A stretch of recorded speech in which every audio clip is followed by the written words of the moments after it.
So today we will learn static keyword. What is the use of static keyword? तो एक project बना लिया मैंने, इसमें एक पैकेज बना लेता हूँ. से for example new package in.ac.jh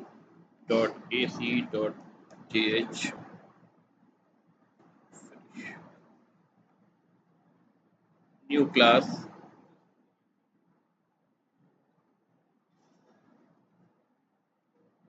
calculator class एक हमने बनाया था ओवरलोडिंग को डिस्कस करने के लिए, राइट? याद है?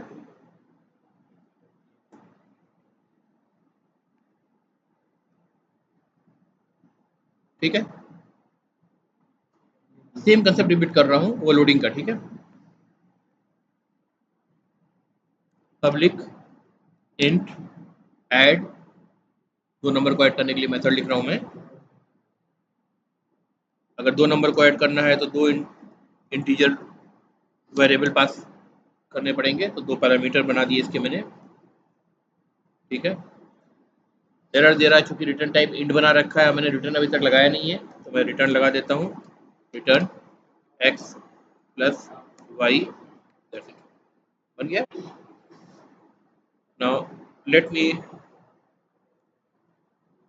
Overload the method. इसकी जगह अब की बार 2 फ्लोटिंग पॉइंट नंबर को ऐड करना है. फ्लोट, ये भी फ्लोट x हो गया, ये फ्लोट y हो गया. ठीक है गाइस, क्लियर है? कोई डाउट नहीं इसमें? तो मान लो स्ट्रिंग को ऐड करना है, तो अगेन पब्लिक, रिटर्न टाइप क्या होगी? स्ट्रिंग. नेम सेम यूज होगा फंक्शन का क्योंकि ओवरलोडेड मेथड है. Add string x comma string y. अब 2 नंबर को ऐड कैसे करेंगे हम? 2 नंबर को ऐड कैसे करेंगे बताइए? रिटर्न क्या लिखे बताइए? 2 स्ट्रिंग को ऐड कैसे करें? दोनों स्ट्रिंग को हमें ऐड करना है. ऐड करने का मतलब कॉन्कैटिनेशन होता है, राइट? कैसे करें? x डॉट कॉन्कैट मेथड होता है, y पास कर दिया, जो रिजल्ट आएगा वो रिटर्न हो जाएगा. ठीक है, करेक्ट. अब मान लीजिए कि हम हम क्या करते हैं, इस सेकंड पुराना कुछ को बुलाए, उसको हटा दे रहा हूँ.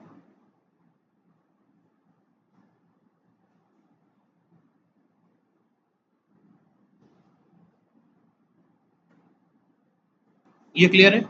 इसमें कोई डाउट तो नहीं है भाई?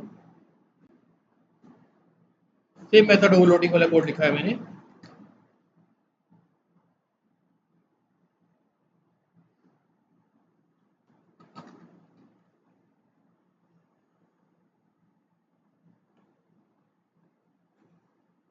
अब इसी क्लास को टेस्ट करने के लिए एक टेस्ट कैलकुलेटर क्लास बना रहा हूँ. ठीक है, राइट क्लिक, न्यू क्लास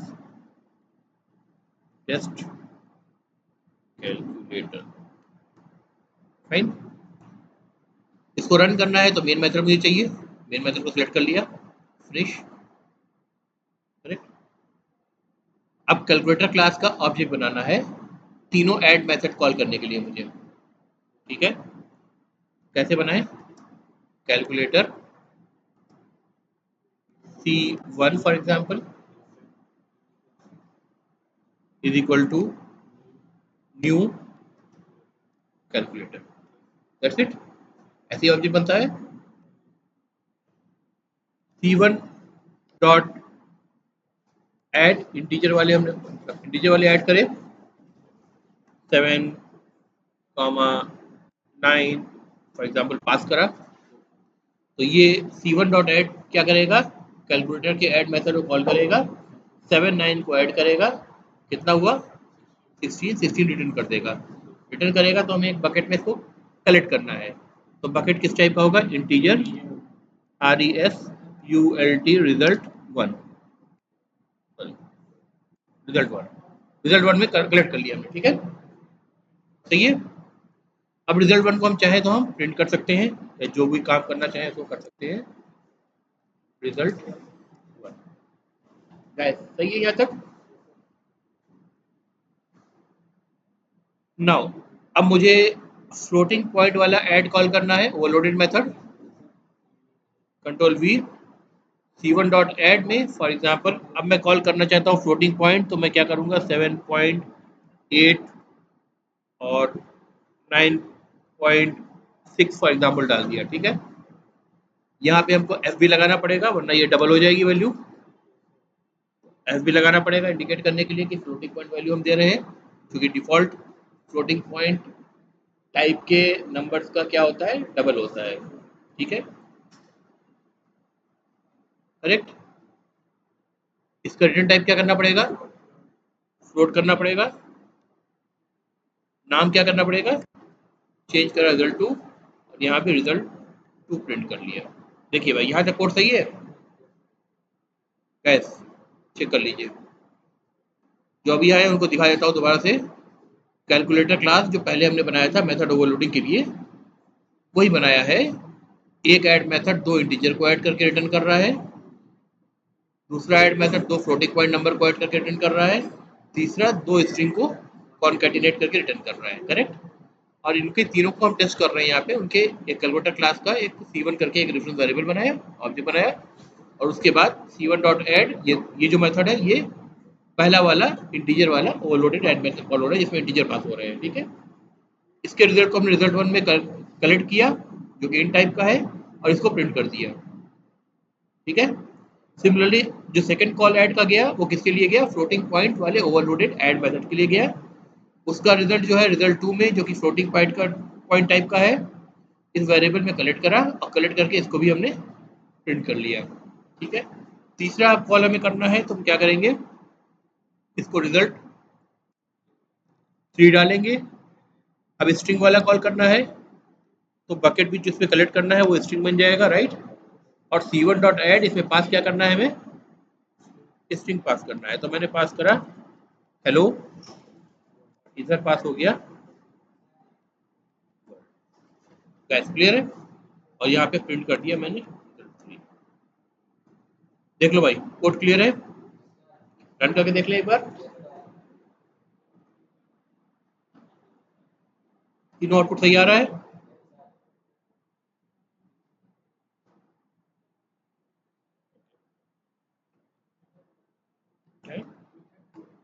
क्या कह रहे, मेथड ओवरलोडिंग का कोड था, वही करके दिखाया है मैंने अभी तक, ठीक है। पढ़ना हमको स्टैटिक है, उसकी मैं हेल्प ले रहा हूँ आगे बताने के लिए।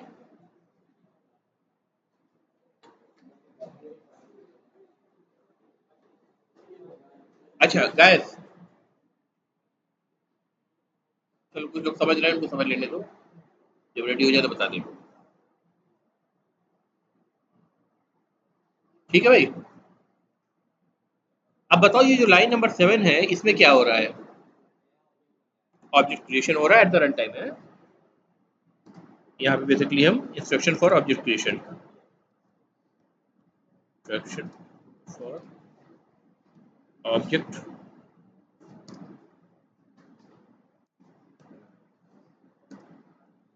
क्रिएशन, ठीक है। तो जब ऑब्जेक्ट क्रिएट होगा तो क्या होगा, ऑब्जेक्ट क्रिएट होगा तो जेवीएम क्या क्या करेगा, या क्या होगा बिहाइंड द सीन, क्या एक्टिविटी होगी।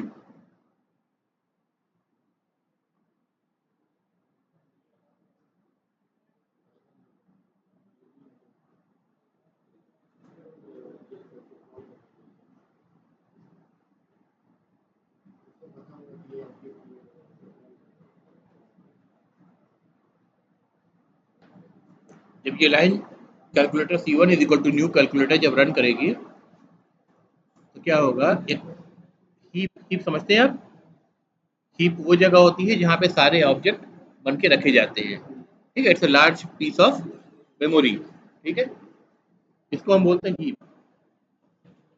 तो यहाँ पे सारे ऑब्जेक्ट जाते हैं, करेक्ट। और स्टैक किसे कहते हैं, स्टैक कुछ ऐसा डाटा स्ट्रक्चर होता है, राइट, इसमें जो चीज पहले अंदर जा रही है वो सबसे लास्ट में बाहर निकलेगी, फर्स्ट इन लास्ट आउट होता है, राइट। ऊपर वाला निकलेगा तब तो नीचे वाला निकलेगा बाहर है। जो इंस्ट्रक्शंस होते हैं, मेथड का जो इंस्ट्रक्शंस होता है और जो मेथड के लोकल वेरिएबल्स होते हैं वो सारे कहाँ जाते हैं? जब मेथड रन हो रहा हो तो मेथड के इंस्ट्रक्शंस और लाइन स्टेटमेंट्स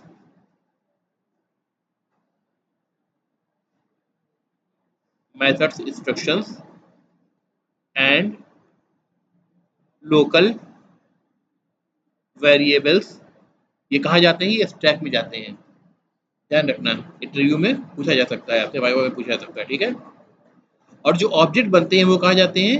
वो एक larger piece of collection of memory है जिसको हम हीप बोलते हैं, उसमें ऑब्जेक्ट बनकर के जाते हैं।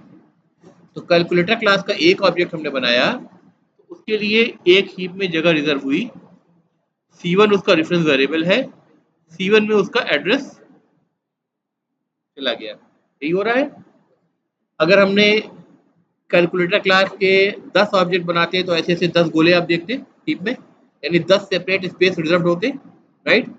तो जैसे ही आपने ये लाइन एक्सक्यूट की, यानी जेवीएम ने इस लाइन को एक्सक्यूट किया रन टाइम पे, तो पहला तो काम ये हुआ कि उसने मेमोरी रिजर्व कर दी हीप में उस ऑब्जेक्ट के लिए, और उसको बनाते वक्त सीपीयू साइकिल को कंज्यूम किया, यानी कुछ टाइम कंज्यूम किया आपके सीपीयू का, ठीक है। दो चीजें हमारे पास से जा रही हैं, एक तो मेमोरी जा रही है और एक क्या जा रहा है? सीपीयू साइकिल या टाइम, जो भी आप कहें, ठीक है। आपका आपका जा रहा है ना, स्पीड जा रही है, ठीक है, करेक्ट। दो चीज का नुकसान आपको हो रहा है।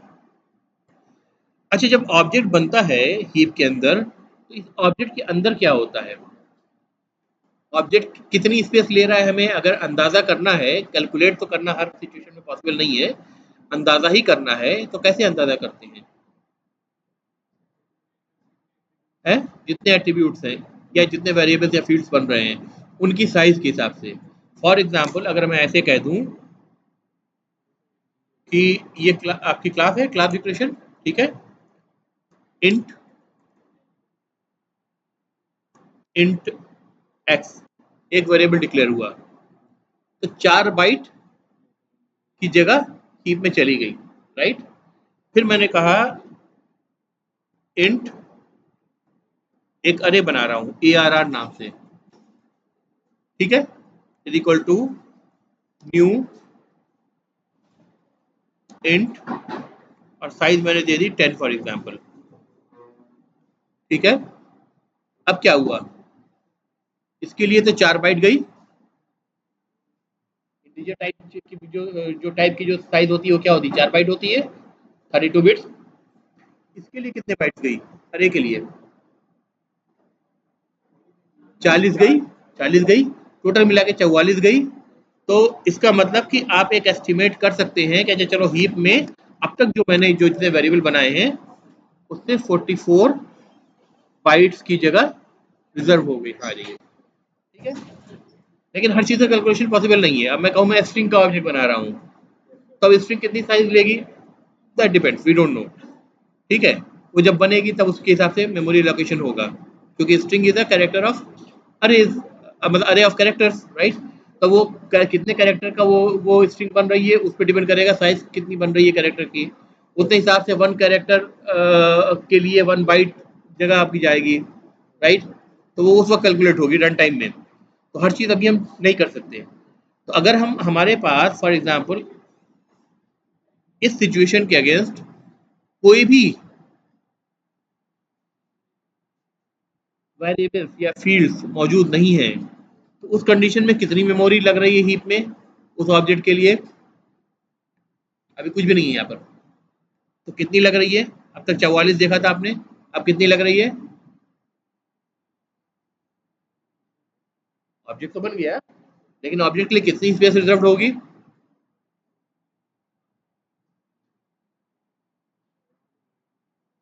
नहीं कह सकते ना। अपेरेंटली लग रहा है जीरो हो रही है, लेकिन हाँ जीरो नहीं है। क्यों? क्योंकि जब ऑब्जेक्ट बनेगा तो ऑब्जेक्ट बनने के साथ उसकी बहुत सारी डिटेल्स है ना, वो भी उसके एक कॉर्नर में कहीं ना कहीं,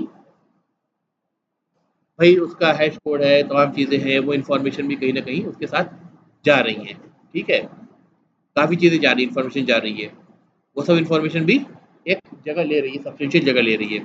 तो इवन दाओ अगर अपेरेंटली हमारी इस क्लास के अंदर कोई भी फील्ड नहीं है, तो भी ऑब्जेक्ट के क्रिएशन में जो ऑब्जेक्ट के लिए स्पेस अलोकेट हो रहा है हीप में, वो कुछ ना कुछ जगह ले रहा है आपका। ठीक है, क्लियर है बात? सीपीयू साइकिल तो object creation is a costly affair in terms of CPU cycle. Object creation is a costly affair.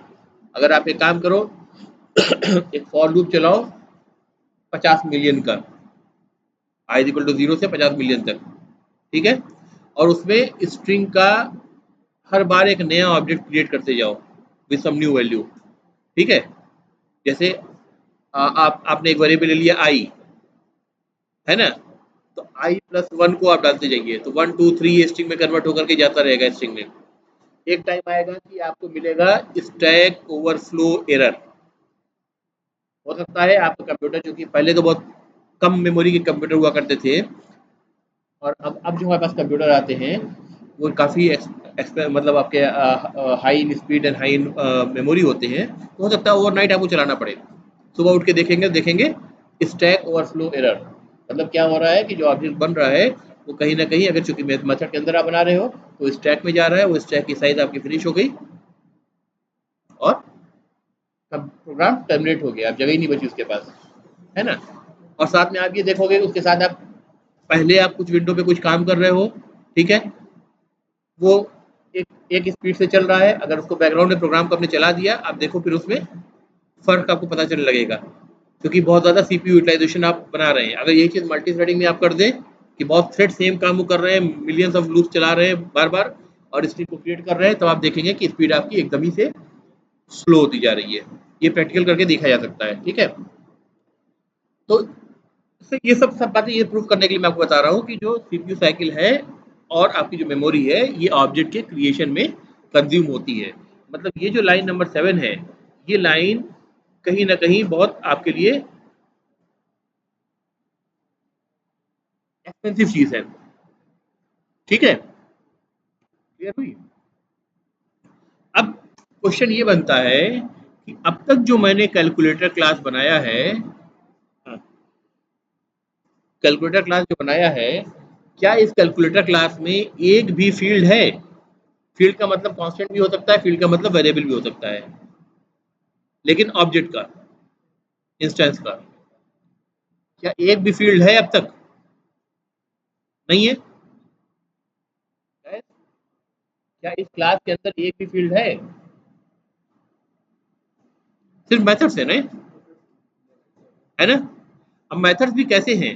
Methods ऐसे हैं कि वो अपने आप में सेल्फ सफिशिएंट है किसी एक काम को करने में। मतलब इसने क्या करा, ये किसी इंस्टेंस वेरिएबल पे ये ऐड मेथड डिपेंड नहीं कर रहे हैं, है ना, इंस्टेंस वेरिएबल है ही नहीं, और अगर होते भी तो भी डिपेंड नहीं कर रहे हैं।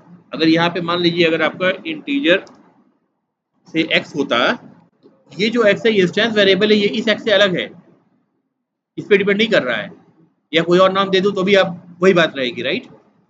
तो ये क्या कर रहा है, ये दो वैल्यूज को मेथड ले रहे हैं और अपना कोई कंप्यूटेशन कर रहे हैं और कंप्यूटेशन करके रिटर्न कर दे रहे हैं। तो they are the self sufficient methods which do not depend upon the instance variable. Instance variable may be totally absent, that means I have not created an instance variable or a field, or even if they are there, these methods are at least not utilizing them. ठीक है, तो इस तरह के जो methods होते हैं इनको हम बोलते हैं यूटिलिटी मेथड्स। क्या बोलते हैं? Utility, UTILITY, utility methods. ठीक है, यूटिलिटी है जो सेल्फ सफिशिएंट छोटे से प्रोग्राम है, जो आपसे कुछ इन्फॉर्मेशन ले रहे हैं, उस इन्फॉर्मेशन के बिना पे कैलकुलेशन कर रहे हैं और आपको रिटर्न कर दे रहे हैं आंसर। इंस्टेंस वेरिएबल मेथड से उनका कोई मतलब ही नहीं है, ऑब्जेक्ट के वेरिएबल या मेथड से कोई मतलब ही नहीं है। गाइस क्लियर है बात? ठीक है, तो नहीं समझ में आई बात? फिर से बताऊं? कोई बात नहीं। ये देखो ऐड मेथड है, वेरिएबल का नाम मैं चेंज कर दे रहा हूँ वरना आप कंफ्यूज हो जाओगे। मैं कहूँ ABC, वेरिएबल का नाम ABC है, ठीक है। ऐसे 50 वेरिएबल हो सकते हैं।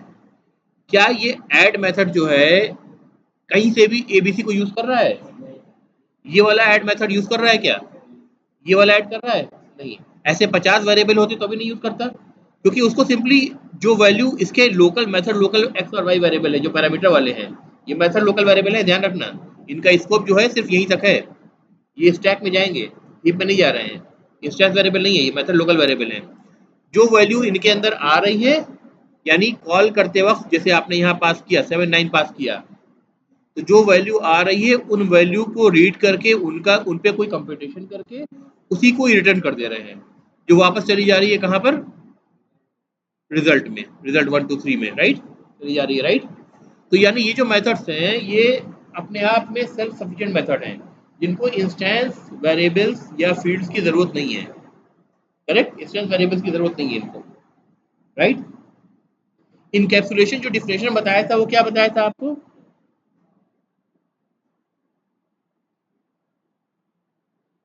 इनकैप्सुलेशन का मतलब क्या होता है, प्रोग्राम को नहीं, putting together the data and the behaviour which operates on that data, ये मतलब हुआ। डाटा का मतलब वेरिएबल्स एंड बिहेवियर का मतलब function. So when we put together the variables and the function that works on that variable, then we encapsulate both the things into one unit, and that unit is a class definition. Correct, run time पे object होगी, correct, यही तो होती है ना। लेकिन यहाँ पे क्या हो रहा है, यहाँ पे जो बिहेवियर है वो इस बात के अगेंस्ट जाकर के फील्ड पे ऑपरेट कर ही नहीं रहे हैं या वेरिएबल्स पे ऑपरेट कर ही नहीं रहे हैं। ऑल्दो इनकैप्सुलेशन तो है अपनी जगह, कह सकते हैं कि भाई डाटा भी है बिहेवियर भी है, लेकिन इनमें कोई रिलेशनशिप नहीं है जो इनकैप्सुलेशन का बेसिक फंडामेंटल है, नहीं है। ये यूटिलिटी मेथड है जो सेल्फ सफिशिएंट मेथड है, राइट। तो कितना ही अच्छी बात होती कि हम बिना ऑब्जेक्ट बनाए ये सेल्फ सफिशिएंट मेथड को वैसे ही कॉल करते जैसे सी लैंग्वेज में या प्रोसीजर लैंग्वेज में एक मेथड को सिंपली कॉल कर लेते थे। ऑब्जेक्ट बनाने का ओवरलोड गया, सीपीयू साइकिल से भी गया और आपके हीप से भी चला जाएगा, ये बढ़िया बात हो जाएगी, राइट। तो अगर हम ऐसा कोई मेथड बना रहे हैं जिसको हम पहचान रहे हैं कि यूटिलिटी मेथड है, तो उसके आगे आपको करना क्या है, आपको सिंपली एक कीवर्ड लगाना है और वो कीवर्ड है स्टैटिक, ठीक है, स्टैटिक, ठीक है। यहां भी लगाया आपने स्टैटिक, ये सारे यूटिलिटी मेथड है, सब में लगा रहा हूं मैं, ये भी हुआ स्टैटिक, कुछ नहीं करना है, ठीक है। ये वाला कोड आपका कंपाइल है। अब देखो जो अब तक आ रही है टेस्ट कैलकुलेटर में कोड था, इसमें कुछ कुछ प्रॉब्लम आई नहीं, आई ना, कोड कंपाइल हो रहा है ना, कोई कंपाइलेशन एरर नहीं आया ना, यानी ये सिंटेक्स अभी भी वैलिड है ना। रन करके देख लो आउटपुट भी आ रहा है कि नहीं आ रहा है, सेम आउटपुट आ रहा है, कोई प्रॉब्लम नहीं है। लेकिन जरा एक बार देखो ये वार्निंग क्या कह रहा है, जो पीली लाइन है ये कुछ कहना चाह रहा है आपसे। Is the static method add int int, यानी वो वाला ऐड जो दो इंटीजर वैल्यूज लेगा, फ्रॉम द टाइप कैलकुलेटर, यानी क्लास कैलकुलेटर के जो पार्ट है, should be accessed in a static way. इसको आप ऐसे एक्सेस कर रहे हैं ना, चलो सिंटेक्स के हिसाब से अलाउ कर रहा है, लेकिन इसको ऐसे एक्सेस आपको कायदे से नहीं करना चाहिए, this is not encouraged, it should be accessed in a static way. अब देखेंगे कि स्टैटिक वेव का क्या मतलब है। स्टैटिक वे, एक तो स्टैटिक हमने इन मेथड्स को बना दिया है, लेकिन जब मेथड्स को बना दिया स्टैटिक तो उनको या वेरिएबल्स को भी अगर हम स्टैटिक बना दें फॉर दैट मैटर, तो उनको जो एक्सेस करने का तरीका हो जाएगा वो भी स्टैटिक वे में होना चाहिए। ये अभी नॉन स्टैटिक वे में है, जैसे हम नॉन स्टैटिक वेरिएबल को एक्सेस या नॉन स्टैटिक मेथड को एक्सेस करते हैं, ठीक है, जिनका इंस्टेंस वेरिएबल पे कोई डिपेंडेंसी होती है, जिसमें स्टैटिक कीवर्ड नहीं लगी होती है, उसको हम नॉन स्टैटिक कह रहे हैं, राइट, करेक्ट। ये उसी तरह ऑब्जेक्ट बना के ऑब्जेक्ट के रेफरेंस वेरिएबल पे मेथड को कॉल कर रहे हैं या वेरिएबल्स अगर है तो वेरिएबल्स को एक्सेस करेंगे, तो ये नॉन स्टैटिक वे हो गया। स्टैटिक वे क्या होगा, इसी चीज को मैं रिपीट करता हूं, इन स्टैटिक वे, स्टैटिक वे, और ये क्या था,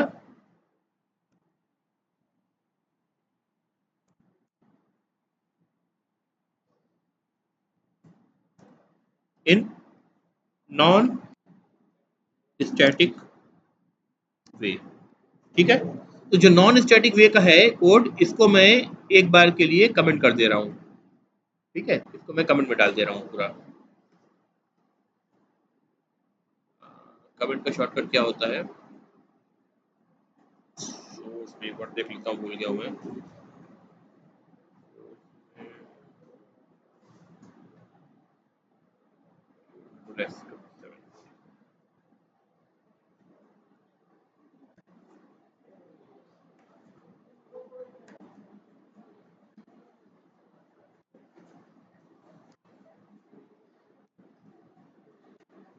ठीक है भाई, जो अब तक कोड करा था उसको मैंने कमेंट में डाल दिया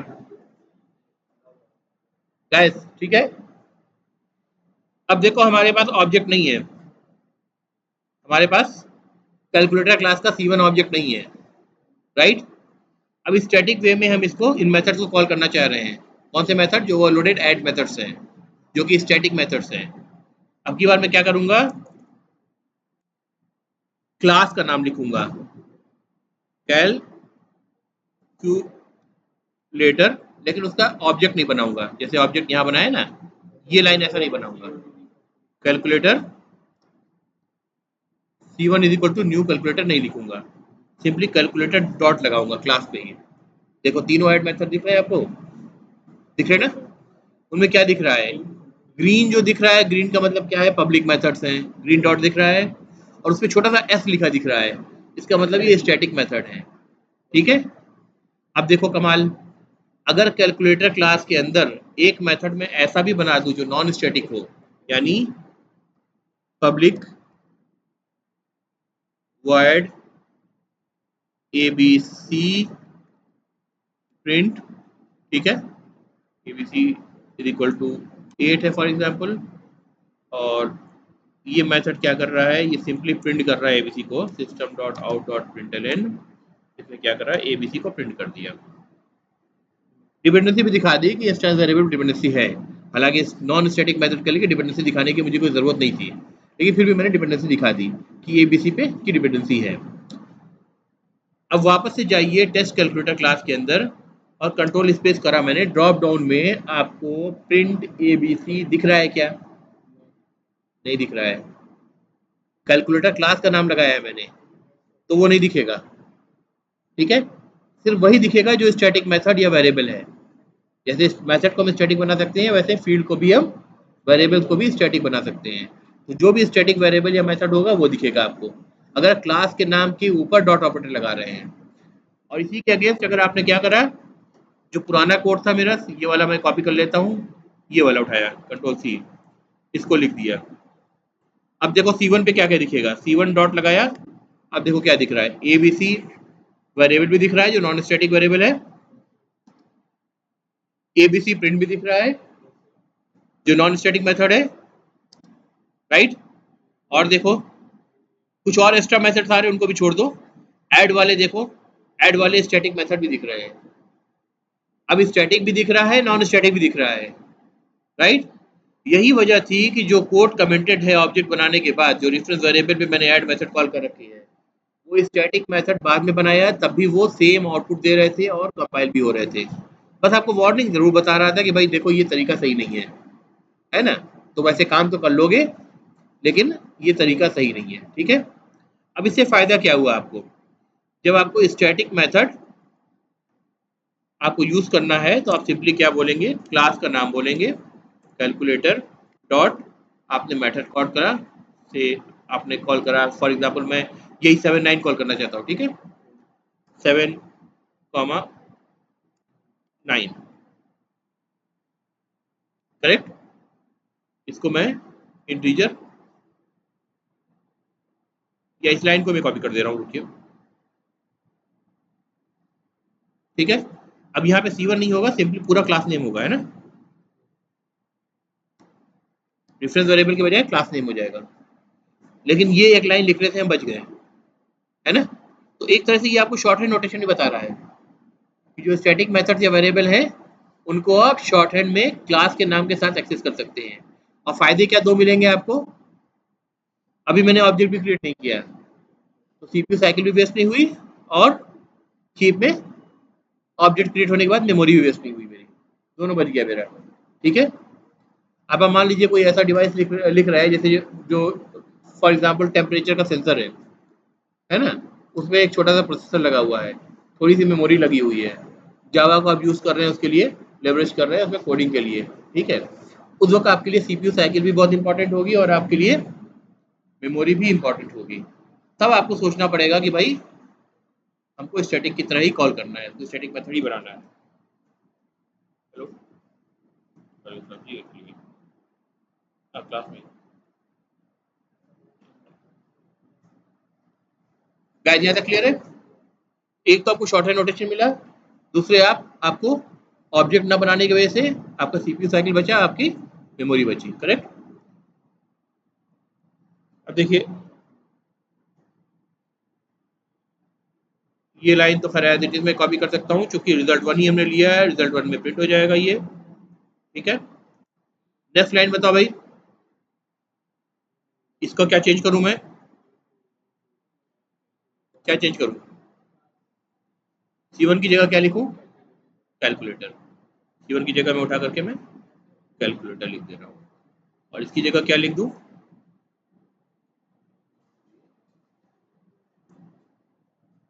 रिजल्ट। तीसरी चीज क्या थी?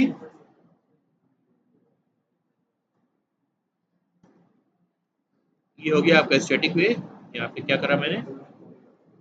कैलकुलेटर लिख दिया। ठीक है। Control C, control V, result 3। Correct है गैस?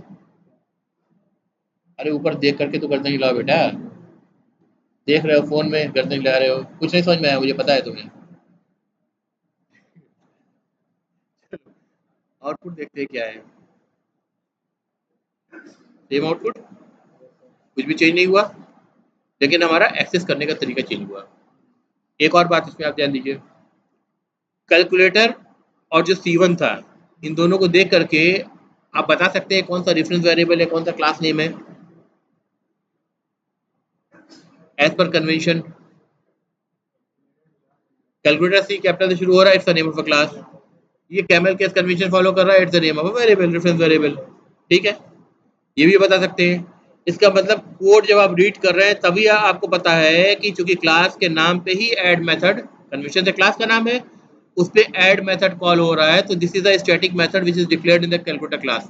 बिना कैलकुलेटर क्लास खोले आपको ये बात पता है? पता है? क्लियर है? कोडिंग कन्वेंशन जिसको कई बार आप बहुत हल्के में लेंगे, जब आप सच में काम करने जाएंगे तो कंपनी में उसको बहुत स्ट्रिक्टली लिया जाएगा। आप सोचेंगे इसमें क्या है यार, कभी कह रहे हैं कि मीनिंगफुल नाम दो, कभी कह रहे हैं कि क्लास का नाम कैपिटल लिखो, वेरिएबल का नाम कैमल केस में लिखो, क्यों इतनी जिद पकड़ रखा है? देखो फर्क पता चल रहा है ना? आप कोड देख करके कोड की रीडेबिलिटी अभी कितनी बढ़ गई है। आप यही से बैठे बैठे बता रहे हो कि जो ऐड मेथड है कैलकुलेटर क्लास में वो स्टैटिक मेथड है, and calculator is the name of the class, it's not a reference variable. ठीक है, समझ में आ रही है ना बात? याद क्लियर है भाई? सिमिलरली अगर हम वेरिएबल बनाएं, फॉर एग्जाम्पल मैं एक वेरिएबल बनाता हूँ, एबीसी क्या है? नॉन स्टैटिक वेरिएबल है। करेक्ट। अब मैं एक स्टैटिक वेरिएबल बना देता हूँ, static static A B C camel case, type integer ही डाल दे रहा हूँ मैं, int is equal to value से 10 डाल दिया। ठीक है। करेक्ट। ठीक है। अब देखो, टेस्ट कैलकुलेटर में जब आप कैलकुलेटर क्लास पे जा रहे हो, कैलकुलेटर क्लास पे डॉट ऑपरेटर लगाया, क्या क्या दिख रहा है आपको? स्टैटिक एबीसी दिख रहा है, लेकिन एबीसी नहीं दिख रहा है। ठीक है। अगर आपने लाइन नंबर 10 की तरह C1 ऑब्जेक्ट बनाया होता तो फिर आपको सब दिख रहा होता, स्टैटिक भी दिख रहा होता, नॉन स्टैटिक भी दिख रहा होता। क्लियर है भाई? है? स्टैटिक ऑब्जेक्ट बनाने में क्यों दिख रहा है? इसलिए दिख रहा है क्योंकि ये सिंटेक्स भी आपका अलाउड है, ये सिंटेक्स भी अलाउड है। अच्छा, अब सवाल ये है कि चलो भाई मैंने कह दिया ये सिंटेक्स अलाउड है, तो आपको ये पूछना चाहिए कि भाई ये सिंटेक्स अब क्यों अलाउड है। जब इस मेथड में मान लो, अभी तो समझ में आ रहा है कि स्टैटिक वेरिएबल भी है, स्टैटिक नॉन स्टैटिक वेरिएबल भी है, स्टैटिक मेथड भी है, नॉन स्टैटिक मेथड भी है ना। मान लो मैं नॉन स्टैटिक हर चीज़ को ही हटाई दूँ, इसको कमेंट कर दूँ, इसको कमेंट कर दिया, इसको कमेंट कर दिया, इसको कमेंट कर दिया, ये पूरा गया कमेंट। अब हमारे पास सिर्फ स्टैटिक वेरिएबल और स्टैटिक मेथड है। उस कंडीशन में फिर ये कोड के कोई यूज इसका खत्म हो गया, तो ये अलाउ ही क्यों कर रहा है हमें कंपाइलर। भाई अभी हमें दिख रहा है खत्म हो गया ना, फ्यूचर में आप उस कोड में ऐड कर सकते हो, तो प्रोविजन तो रखना पड़ेगा आपको भाई, प्रोविजन तो अलाउ करना पड़ेगा। लेकिन प्रोविजन अलाउ करने के साथ ये जो येलो कलर की लाइन इसके नीचे आ रही थी ना, ऐड मेथड के नीचे, वो आपको कह रही थी कि आप नॉन स्टैटिक वे में एक्सेस कर रहे हो, which is not a good idea. Even though syntactically allowed है, फंक्शनलिटी में, रन टाइम में, उसके रिजल्ट में कोई असर नहीं पड़ेगा, but it is not a good idea, क्योंकि वो आपकी रीडेबिलिटी पे भी इम्पैक्ट कर रहा है। रीडेबिलिटी से आप समझ रहे हो, स्टैटिक मेथड है, रीडेबिलिटी पे भी इम्पैक्ट कर रहा है, और साथ में अननेसेसरली आप उसका ऑब्जेक्ट क्रिएशन कर रहे हो, है ना, करेक्ट, ठीक है। अगर आपने ऑब्जेक्ट, अगर मान लीजिए आपके पास ये मेथड है जो अनकमेंटेड, जो कोड मैंने कमेंट करा वो भी है, मान लीजिए स्टैटिक मेथड्स का वेरिएबल्स भी हैं और नॉन स्टैटिक मेथड वेरिएबल्स भी हैं, और हमें सारे यूज करने हैं, तब हमारे पास क्या ऑप्शन बचेगा बताओ। तब ये वाला तरीका ही यूज करना बचेगा, ये वाला तरीका ही यूज करना बचेगा। उस कंडीशन में हम यही वाला यूज करेंगे। लेकिन उस कंडीशन में भी ये जो लाइन हमने लिखा है ना, c1.add लिखा है, इसको नहीं लिखेंगे, इसकी जगह हम लिखेंगे instead of this, control C में पेस्ट कर दे रहा हूँ, instead of this, instead of this I will prefer below code for static element, चाहे वो मेथड हो चाहे वो वेरिएबल हो।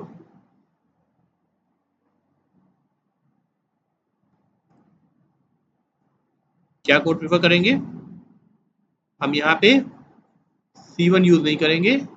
मान लीजिए ये कोड कमिटेड नहीं है, ठीक है, ये चल रहा है कोड, ठीक है, ये चलेगा, है ना, लेकिन हम इसके लिए C1 यूज नहीं करेंगे, हम तब भी इसके लिए फिर कैलकुलेटर ही यूज करेंगे, ठीक है। हाँ, अगर हमको नॉन स्टैटिक मेथड या वेरिएबल कॉल करना है, ठीक है, तो वहां पे हम C1 यूज करेंगे। जैसे हमें कहना है ABC प्रिंट कॉल करना है, यहाँ पे हम यूज करेंगे। बात समझ में आई, सही है। भले ही ऑब्जेक्ट बना, लेकिन रीडेबिलिटी से तो हमें समझ में आ रहा है कि ये स्टैटिक मेथड है ना, रीडेबिलिटी तो यूज नहीं कर रहे हम, ठीक है। समझ लो भाई, ये पॉइंट समझना है तो फिर बताऊँ,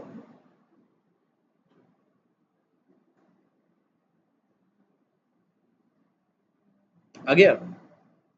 देखो ये ABC प्रिंट जो है नॉन स्टैटिक मेथड है। हाँ, यहाँ पे अगर स्टैटिक मेथड ऐड जो है ये स्टैटिक मेथड है, अगर इन दोनों को हम C1 से कॉल करना चाहते हैं तो कोई प्रॉब्लम नहीं होती। ABC प्रिंट को तो C1 के बिना हम कैलकुलेटर क्लास नेम के साथ तो ऐसे भी नहीं कॉल कर सकते, क्योंकि नॉन स्टैटिक मेथड है, वो तो सिंटेक्स एरर देगा। अगर यहाँ पे, सॉरी कंट्रोल Z, अगर यहाँ पे मैं कैलकुलेटर लिख दूँ तो ये हमें सिंटेक्स एरर मिलेगा, क्योंकि नॉन स्टैटिक मेथड है, ये काम ही नहीं करेगा, है ना। ये क्या बोल रहा है, can not make a static reference to a non static method ABC print, ठीक है। यानी आप स्टैटिक के तरीके से कॉल कर रहे हो, और किसको कॉल कर रहे हो, non static method ABC print को, तो वो तो आप ऐसे भी नहीं कर सकते, उसके लिए आपको ऑब्जेक्ट के रेफरेंस वेरिएबल पे ही कॉल करना पड़ेगा, ठीक है। लेकिन यहाँ पे दोनों ऑप्शन है, तो हम कौन सा ऑप्शन यूज करें, स्टैटिक के तरीके से ही उसको कॉल करना ही हम प्रेफर करें, वरना ये आपको एटलीस्ट कंप्लेंट तो करेगा, ये एरर ना देके तो वार्निंग दे करके, the static method add intent from the type calculator should be accessed in static way. क्यों, क्योंकि रीडेबिलिटी से कंप्रोमाइज हो रहा है ना, तो कोई नुकसान तो हो ही रहा है। तो आईडी आपको कुछ भी नुकसान चाहता है, आप बहुत अच्छे डेवलपर बने और आपको कोई भी नुकसान ना हो, ठीक है। हाँ, अगर इस ऑब्जेक्ट को आप हटा देंगे तो क्या रन होगा, आप ये देखो, ये रन होगा, ये वाला नहीं होगा, है ना। तो मैंने यही कंडीशन दिया ना कि अगर मान लीजिए हमारे पास क्लास के अंदर स्टैटिक भी है और नॉन स्टैटिक भी है, यानी दोनों फील्ड्स और दोनों मेथड है, तो हमें जाना तो पड़ेगा ऑब्जेक्ट क्रिएशन के साथ ही, ऑब्जेक्ट क्रिएट करना पड़ेगा। लेकिन उसमें भी हम इस बात का ध्यान रखेंगे, उसमें भी इस बात का हमें ध्यान रखना होगा कि नॉन स्टैटिक मेथड को तो रेफरेंस वेरिएबल पे हम कॉल करने के करेंगे, क्योंकि इसके अलावा कोई ऑप्शन नहीं है। लेकिन स्टैटिक मेथड को स्टिल स्टैटिक वे में ही कॉल करेंगे।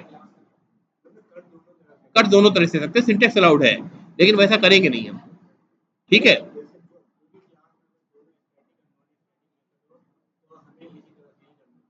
डिफ्रेंशिएट करके ही हमें कॉल करना है, ताकि पता चले कि भाई कौन सा मेथड स्टैटिक कॉल हो रहा है, कौन सा स्टैटिक मेथड है, कौन सा नॉन स्टैटिक, बिना कैलकुलेटर क्लास देखे हुए।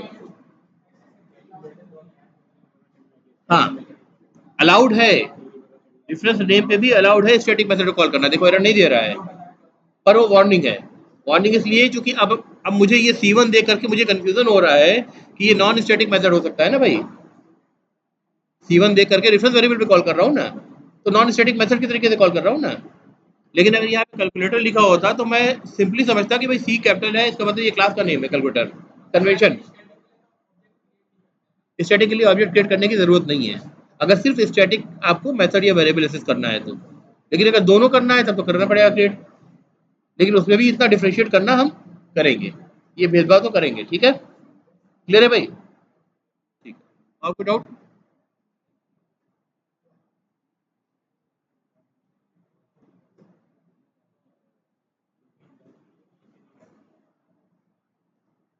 इसको मैं कमेंट कर दे रहा हूँ।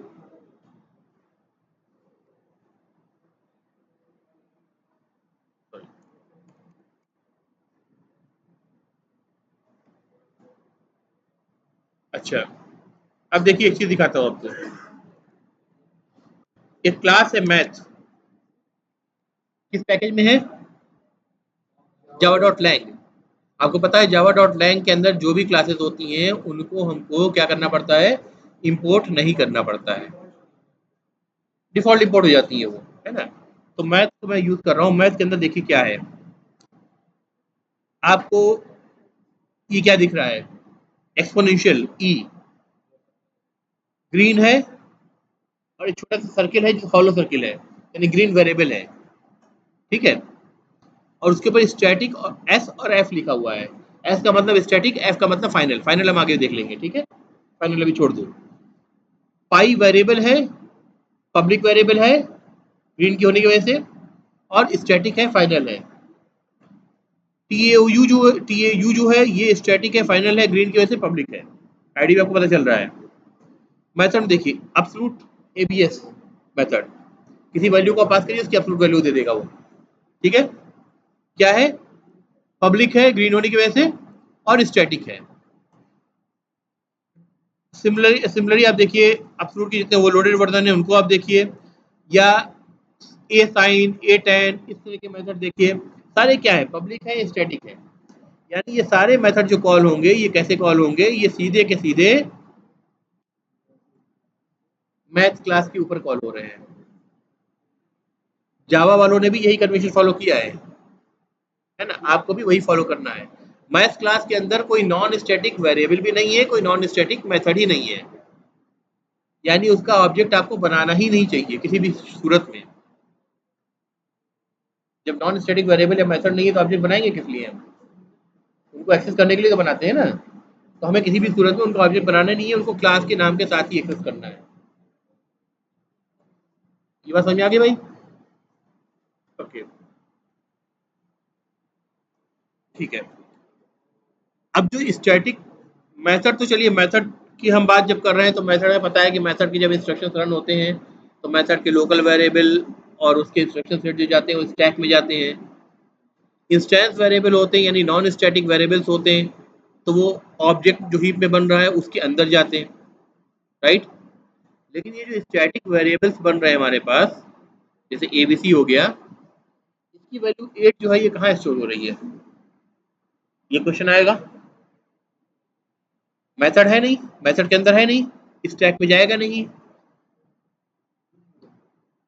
इसका जो ऑब्जेक्ट बन नहीं रहा है, हीप में इसका ऑब्जेक्ट बन नहीं रहा है, अगर हमें नहीं यूज करना है नॉन स्टैटिक को, तो ये, सॉरी मैं इसकी बात कर रहा हूँ, स्टैटिक एबीसी की बात कर रहा हूँ, ये तो ऑब्जेक्ट में ही जाएगा ना, ये कहाँ जाएगा उसकी बात कर रहा हूँ मैं। ठीक है, स्टैटिक एबीसी, स्टैटिक एबीसी कहाँ जाएगा है, क्लास लेवल पे जाएगा। क्लास लेवल का मतलब क्या होता है आपको बताता हूँ मैं, जरा ये देखो कोड, एक छोटा सा कोड लिख रहा हूँ, देखो ये कंपाइलेशन एरर दे रहा है कि नहीं। क्लास का नाम की एक क्लास है, क्लास नाम की एक क्लास है कैपिटल सी से, स्मॉल सी से जो क्लास होता है वो कीवर्ड होता है क्लास डिक्लेरेशन के लिए, कैपिटल सी वाला क्लास नाम की एक क्लास है, उसका एक रेफरेंस वेरिएबल सेव करके सेमीकोलन कर लिया, डिक्लेरेशन कर दिया, तो इसने एक्सेप्ट कर लिया, कोई कंपाइलेशन नहीं हुई है ना। ये दिखाने के लिए आपको किया है क्लास नाम से एक क्लास होती है। पर्पस क्या होता है इसका, अब मैं आपको दिखाता हूँ, आप जाइए पेंट ब्रश पे, थ्योरेटिकल थोड़ा देख लेते हैं इसको।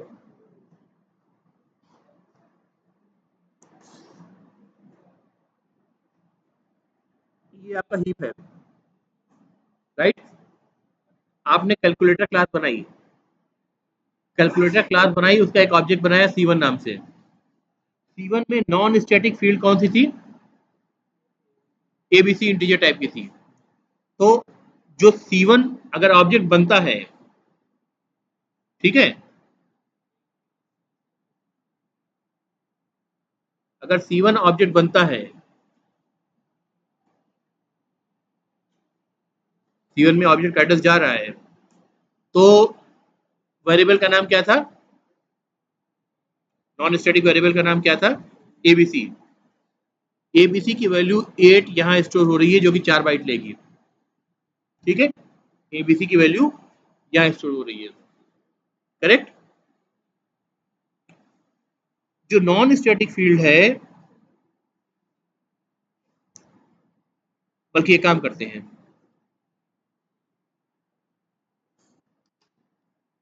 इस चीज को मैं एक बार फिर से कमेंट में डाल दे रहा हूँ, ठीक है,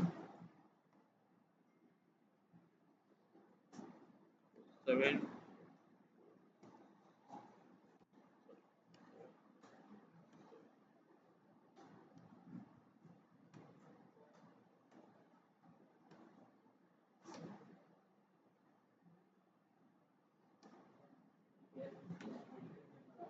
अभी देखो कोड में कोई भी आपका, इस मेन मेथड में कोई भी कोड आपका अनकमेंटेड नहीं है, यानी कोई भी कोड एक तरह से लिखा नहीं है, ठीक है, जो चल रहा हो चलेगा। अब हम आगे लिखते हैं, calculator C1 is equal to new calculator, अच्छा एक बना हुआ है, ओके, चलो मैं इसको यहाँ से कमेंट कर दे रहा हूँ ताकि कंफ्यूजन ना हो, नीचे ही देखें आप, ठीक है, न्यू कैलकुलेटर, ठीक है, फॉर ईज, चलो छोड़ो ease, C1 dot ABC initially 8 था, मैंने इसको 5 कर दिया। C1 डॉट एबीसी में डायरेक्टली एक्सेस कैसे कर पा रहा हूँ, पब्लिक तो नहीं है, पब्लिक नहीं है, करेक्ट, इसका सेटर मेथड भी नहीं है, तो डायरेक्टली मैं एक्सेस कैसे कर पा रहा हूँ, वैल्यू असाइन कर रहा हूँ ना, एबीसी इक्वल टू 5, कैसे एक्सेस कर पा रहा हूँ, क्यों कर पा रहा हूँ, C1 की विजिबिलिटी क्या है, डिफॉल्ट है ना भाई, डिफॉल्ट क्या होती है, पैकेज लेवल होती है, ये टेस्ट कैलकुलेटर भी तो उसी पैकेज के अंदर है, इसलिए विजिबल है, अदरवाइज मुझे अगर डिफरेंट पैकेज में होता तो पब्लिक बनाना पड़ता उसको, राइट, और पब्लिक गेटर सेटर बनाने पड़ते हैं अगर वो प्राइवेट होता तो, या प्रोटेक्टेड या डिफॉल्ट होता तो, ठीक है, करेक्ट। अब इसको मैं काम कर रहा हूँ, कंट्रोल सी, मैं 2-3 ऑब्जेक्ट बना रहा हूँ, एक C2 के नाम से, और C2 डॉट एबीसी को मैंने करा 15, ठीक है, C3 के नाम से C3 डॉट एबीसी कर रहा हूँ मैं 25, ठीक है, कैलकुलेटर क्लास के 3 ऑब्जेक्ट बने, राइट, यानी अब जो कैलकुलेटर क्लास है, अगर इस डायग्राम में आप देखें तो इसकी वैल्यू इनिशियल 8 थी, जो कट के अब क्या हो गई 15 हो गई, राइट। एक अलग ऑब्जेक्ट बनेगा C2 के नाम से, और इसकी जो वैल्यू है 15 थी, नेक्स्ट वैल्यू मैंने क्या दी थी,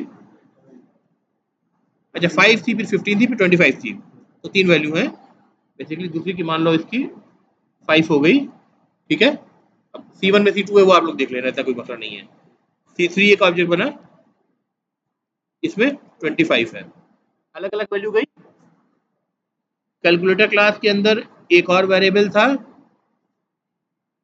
स्टैटिक, जो था स्टैटिक एबीसी, इसकी वैल्यू इनमें से किसी में भी नहीं आएगी, इस ऑब्जेक्ट में भी नहीं आएगी, इस ऑब्जेक्ट में भी, इस ऑब्जेक्ट में नहीं आएगी। जो भी मैंने क्लास सी बनाया था ना, कोड जो लिखा था, वो क्या है एक्चुअली, वो क्लास है जिससे अगर भाई आपने एक क्लास बनाया कैलकुलेटर, तो जब उसका ऑब्जेक्ट बनेगा तो जो कैलकुलेटर जो क्लास बनाया वो क्या, उसकी डेफिनेशन है कि कैसे बनना है ऑब्जेक्ट, उसमें क्या क्या फील्ड होंगे, क्या क्या मेथड होंगे, क्या बिहेवियर होगा, तमाम डिटेल्स है, उसकी डिटेलिंग है ना, ब्लूप्रिंट है। उस ब्लूप्रिंट को या उस स्पेसिफिकेशन को भी तो कहीं स्टोर करना पड़ेगा रन टाइम में, उसको भी तो मेमोरी में लाना है रीड करने के लिए जिसके अगेंस्ट C1 C2 C3 उसी के हिसाब से बने। तो वो जो डिटेलिंग है, वो जो स्टोर होगी, वो कैपिटल सी वाले क्लास नाम के ऑब्जेक्ट से बनेगी, ठीक है। और वो जो ऑब्जेक्ट बना वो एक सेपरेट ऑब्जेक्ट बना, वहां पे आपका जो स्टैटिक एबीसी वेरिएबल है, स्टैटिक एबीसी वेरिएबल है, जिसकी वैल्यू क्या है 10 है, वो एक जगह स्टोर होगा, और इसको बोलते हैं this is at the level of class, these are at the level of object. ABC जो वेरिएबल्स हैं at the level of object हैं, हीप के अंदर ही बनेगा लेकिन सेपरेट ऑब्जेक्ट बनेगा वो। और ये वैल्यूज जो है ना एबीसी के, ये सारे जो है C1 इसको देखेंगे, C2 भी इसको देखेगा, और C3 भी इसको देखेगा, एकदम शेयर्ड हो गया जो क्लास डिफिनेशन के साथ है। इसी तरह मेथड्स भी जो उनकी डिफिनेशन है वो क्लास की डिफिनेशन के अंदर मौजूद है, ठीक है। जब हम ऑब्जेक्ट की बात करते हैं तो डाटा की बात करते हैं, जो कि space of data he occupy करता है ना। इंस्ट्रक्शन सेट जो होते हो, तो जब जो पर्टिकुलर मेथड रन करेगा उसका वो पर्टिकुलर इंस्ट्रक्शन स्टैक में जाएगा, है ना। तो डाटा जो है अगर नॉन स्टैटिक है तो हर एक की अपनी अलग अलग कॉपी बन रही है, जो स्टैटिक है उसकी एक कॉपी बन रही है, ठीक है ना। अब देखो आप, यही चीज मैं आपको वेरीफाई कर रहा हूँ कोड में। आपने 3 ऑब्जेक्ट बनाए हैं, right, system dot out dot println, यहाँ मैं दोनों को प्रिंट कर दे रहा हूँ। क्या प्रिंट कर रहा हूँ, C1 डॉट एबीसी को प्रिंट कर रहा हूँ, ठीक है, और प्लस स्पेस दे रहा हूँ एक अंडर डबल कोट, प्लस क्या प्रिंट करूँ, C1 डॉट, गलत तरीके से मैं कर रहा हूँ, गलत तरीके से कर रहा हूँ क्योंकि कैलकुलेटर डॉट मुझे स्टडी करना चाहिए था, लेकिन मैं ऑब्जेक्ट के थ्रू आपको दिखा रहा हूँ कि ऑब्जेक्ट के थ्रू अगर वैसे हो रहा है तो कैसे हो रहा है। ये वैल्यू देखिए दोनों प्रिंट हो रही है, ठीक है। इसको मैं रिपीट कर रहा हूँ किसके लिए, बाकी दोनों तीनों वेरिएबल्स के लिए, दोनों वेरिएबल्स के लिए। C1 की जगह मैंने क्या करा, C2 C3, और यहाँ पे भी C3 C2 कर दिया। अब देखो आउटपुट क्या आ रहा है आपका, C1 डॉट एबीसी में क्या क्या वैल्यू आएगी, 5 15 और 20, तीनों अलग अलग वैल्यू आएंगी। और इसकी जो अगर ये कॉमन है तो C1 C2 C3 किसी से भी एक्सेस करें, स्टैटिक एबीसी की एक वैल्यू आएगी, क्या आएगी 10, 10 थी ना, 10 10 आएगी। रन करके देख लें, करेक्ट, करेक्ट। अब मैं कह रहा हूँ C1 की वैल्यू मैं अगेन चेंज कर दे रहा हूँ, C1 dot ABC is equal to 100 कर दिया, ठीक है। इन तीनों लाइन को मैं दोबारा ला रहा हूँ चेंज करने के बाद, और अब प्रिंट कर रहा हूँ। तो पहली की वैल्यूज और दूसरी वैल्यूज दोनों जो प्रिंट होंगी उनको आप देखिए, 5, 15, 25 ये बस 100 चेंज हुई, बाकी 15 और 25 अपनी अपनी ऑब्जेक्ट में लोकल कॉपीज हैं एबीसी की, वो नहीं चेंज हो रही हैं। ठीक है, ये जैसी 10 थी वैसे ही 10 है। करेक्ट। अब मजे की बात देखिए, एक ऑब्जेक्ट से मैं कर रहा हूं C1 डॉट, एक minute, static ABC is equal to, इसको क्या करूं बताओ, 99 कर दूं। अब इसकी ये सारी चेंज होनी चाहिए, राइट, तीनों में। देखिए एक जगह से चेंज किया तो क्या हुई, सब जगह चेंज हुई, क्योंकि वो शेयर्ड है ना, वो शेयर्ड है, स्टोर्ड एक अलग जगह है जो क्लास डिफिनेशन है। तो अब जब C1 ने चेंज किया तो कहा किया, उस जगह जाके चेंज किया, उस जगह चेंज कर दी तो बाकी सबके लिए भी वो वैल्यू चेंज हो गई। इससे पहले देखो सेम वैल्यू थी, यहाँ के बाद चेंज हुई तो सबके लिए भी सेम वैल्यू हो गई। लेकिन अगर इंडिविजुअल एबीसी को चेंज करा तो सिर्फ वो एबीसी वैल्यू चेंज हुई जो नॉन स्टैटिक वेरिएबल था। क्लियर हो गया गाइस? ठीक है, तो स्टैटिक जो फील्ड्स होते हैं और जो स्टैटिक मेथड्स होते हैं, फंक्शंस होते हैं, उनको क्लास लेवल फील्ड्स एंड या वेरिएबल्स एंड मेथड्स कहते हैं। नॉन स्टैटिक को ऑब्जेक्ट लेवल या इंस्टेंस लेवल कहते हैं। क्लियर हो गई बात? दोनों का पर्पस समझ में आ गया?